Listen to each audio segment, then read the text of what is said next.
Les mercenaires ont été éliminés dans un centre d'urgence lors d'une attaque de missiles, a déclaré Moscou. Jusqu'à 300 mercenaires étrangers qui se sont battus contre Moscou pour Kiev ont été tués dans la région de Nikolaïev dans le sud de l'Ukraine, a annoncé samedi le ministère russe de la Défense.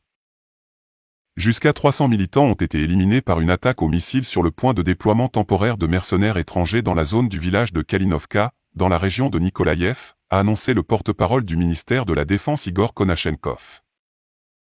Un grand nombre de combattants étrangers auraient perdu la vie en se battant pour l'Ukraine. Au début de cette semaine, le ministre de la Défense, Sergueï Shoigu, a déclaré que les forces armées russes et les milices des républiques du Donbass avaient éliminé plus de 2000 mercenaires étrangers. Le 21 septembre, 1000 étrangers sont restés dans les rangs de l'armée ukrainienne, selon le ministre, lorsque leur nombre a été estimé à 3000 en avril. Selon ses calculs, les attaques de samedi ne couvriraient que 700. Les forces armées russes ont également tué plus de 200 soldats ukrainiens dans la région de Nikolaïev, et presque aussi bien dans la région de Kharkov et en République populaire de Donetsk, a déclaré Konashenkov.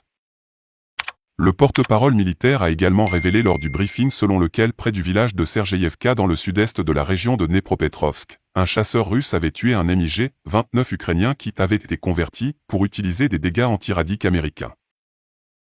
Depuis le début de l'opération militaire russe en Ukraine fin février, Moscou a averti les pays occidentaux sur le fait de gonfler l'Ukraine avec des armes et de faire valoir cela ne ferait que prolonger le conflit.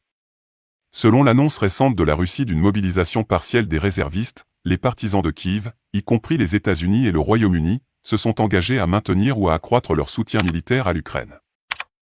Vendredi, le président ukrainien Vladimir Zelensky a admis que les forces de son pays étaient soumises à au moins 50 victimes par jour. Cependant, il a déclaré que la partie russe avait perdu plusieurs fois plus. Les commentaires de Zelensky sont intervenus peu de temps après l'annonce de Shoigu, selon laquelle les forces armées russes avaient perdu 5937 soldats depuis le début de l'offensive militaire. Selon le ministre, les pertes du côté ukrainien étaient 10 fois plus élevées, avec une estimation de 61 000 soldats décédés.